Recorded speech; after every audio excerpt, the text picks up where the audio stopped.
po mga minamahal. Again, another edition of our God in a Minute. At kunin po natin from John 14:5 hanggang 6 po. Tingnan po natin.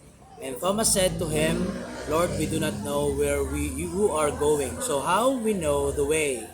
Jesus answered, I am the way, the truth, and the life. No one comes to the Father except through me.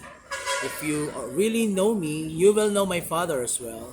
From now on, you do know Him and have seen Him. So, ang ganda po dito, no? Talagang tinukoy po ng ating pong Panginoon. There's no other way for us to go to heaven, to be with Him. Ano po? Except through Jesus. Sa ating pong pananampalataya sa ating pong Panginoong Jesucristo, wala pong ibang makapagliligtas po sa atin.